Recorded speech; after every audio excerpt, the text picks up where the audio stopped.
Here we go. Today is Wednesday, June 8, 2011. I'd like to continue the thoughts that I had put online yesterday in the previous video. That essentially we have some challenging charts, I think, in terms of whether or not we're going to have a positive future in the stock market. If you are a reader of the Edwards and McGee book on technical analysis or any of the other classic books, you can find discussions of the rounded bottom. And the rounded bottom is a very long-term, gradually evolving formation that tends to offer quite a bit of power once it's fully matured, because it has gradually eliminated the weak shareholders and built up a fresh base of strong new shareholders.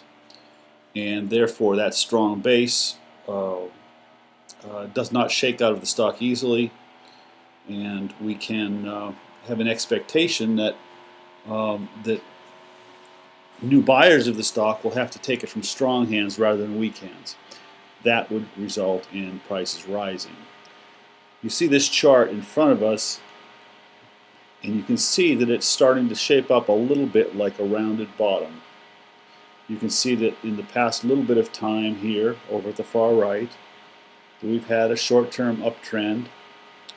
You can also see that there has been a bit, where the dotted line appears, there's a bit of a, just above that, a bit of a bottom line, bit of support seeming to form, even with a tiny bit of uptrend, and then we have the climb out that we've just seen in recent dates. And now if I'm going to zoom in on this chart a little bit to talk about this recent uptrend, you'll see that we have this trend line, which is a pretty nice little trend line.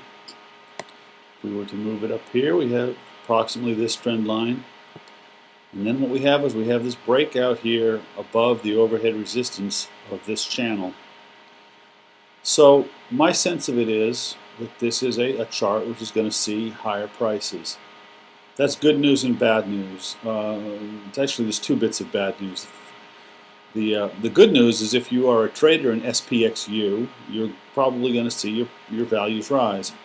The bad news is, first of all, SPXU is an ultra short for the S&P 500, and it's been my limited experience with these that they tend to not work as well for small investors as one might think when the market, even when the market is going in the proper direction for that investor.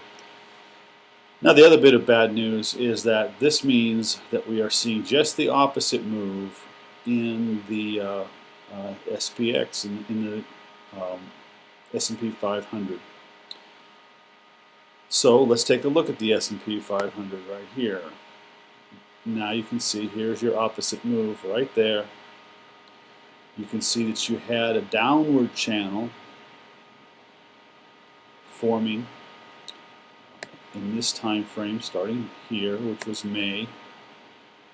You got those highs to work off of. We're going to make a parallel channel in here. That's a fairly good parallel support channel, and that we've broken through that support channel. So I don't consider that to be very positive for the S&P 500. Let me drag this out a little further, and you can see that you might argue, well, clearly there's this very long trend line, which, if you can argue that it's still valid, let me readjust it just a little bit here. If you can argue that it's still valid, and maybe it is, it's clearly, in fact, let's try and do a 5-year. There it is, it's the 5-year line. You can see we've declined right pretty much to that line when you look at it in the 5-year time frame. Back to the 1-year time frame. But you can also see that this slightly accelerated uptrend, which we can chart here from the September low, like that,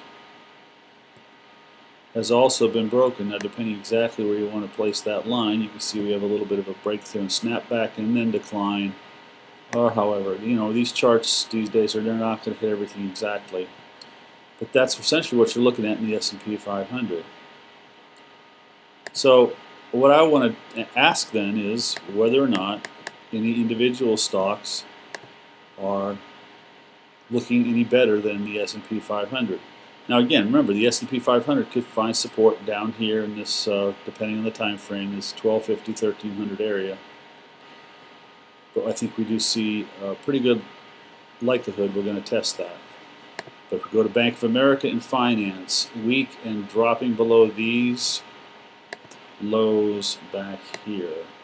There are those who say that the banks are at all-time lows and make good buys. I don't know about that because that seems to be, if we come back and look at this chart, I don't see support in this chart anywhere. That doesn't mean it doesn't exist back further historically, but I'm not seeing that. We go to Citigroup. Citigroup is not in new lows based on this chart. It certainly has broken out, if this is a valid trend line, it's broken out below the trend line. General Electric being so heavily in finance, we can look at that. It's a choppy time. So you can see that those companies are having a rough time. But General Electric's also involved in energy. So let's take a look, for example, to compare it with Southern Company, which is a major electric utility, considered to be a very good investment stock for dividends. It's hit a high, it's making a decline, has a support line out here. The question, of course, is will that support line hold? But again, like the S&P 500, there's a little distance here to cover to see if we can test that. Another look at the S&P 500, just as a comparison on that gap that we've got between it and the long-term support. If we go to AT&T, another widely held stock, particularly in the part of people who are seeking income investing, we have some sketchy business going on. If we stretch that out, you can see that that line has really become overhead resistance instead of support.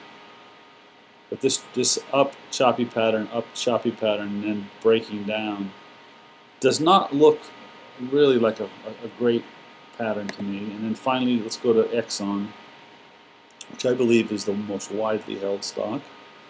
And I would contend that we have, just grab this line if I can, I could contend that we have a double top.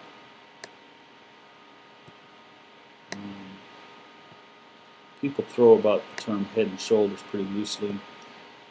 That requires a volume confirmation.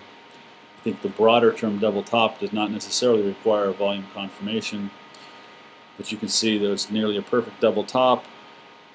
We have the area of support in about here,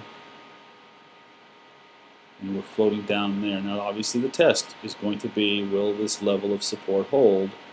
Which again, operative question for Exxon, operative question for Southern Company, for the S&P 500 in general.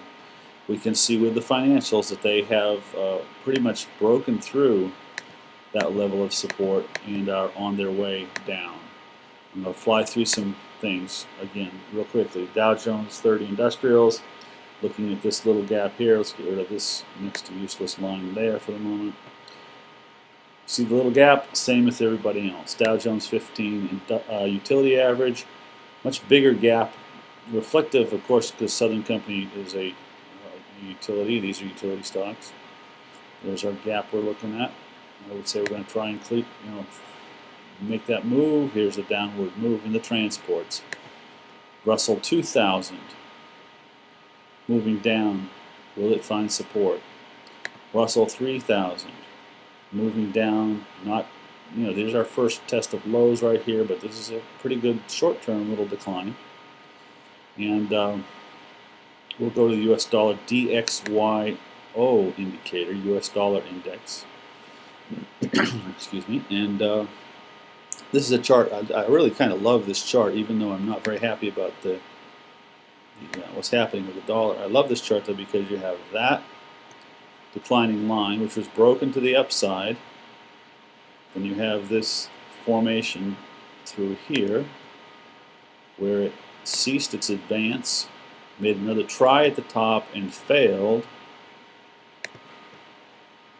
And it would be fascinating. I don't have the time or energy to do it, but it would be fascinating to compare this chart with headlines. You can see that, and then this downtrend from this top was broken here, but also note that when this line is broken, you would expect it to, according to like Edwards and McGee, you break through a support line, you snap back to the line, and you continue your decline. Here we have it. You break through, set your low, climb back up to the line, and you bounced off that overhead resistance. Now you're coming back down to test this low right here. I would say for the future of all investors and gold, silver, and anybody else, real estate, any kind of investing, this dollar index activity is a very, very crucial indicator of what could happen in the future, because we have tremendous debt. We're offering to bail out Greece's debt. We're doing a lot of crazy things in terms of trying to quote-unquote spend our way back into wealth. And this dollar index, I would say, is a good indicator of whether that's being successful or not.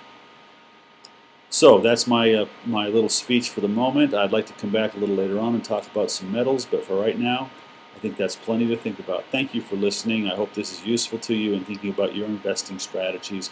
But of course, I am not an investment counselor, and this is not investment advice. Like my old man used to say, if you want to make $1 million in the stock market, do the opposite of what I do. Thanks.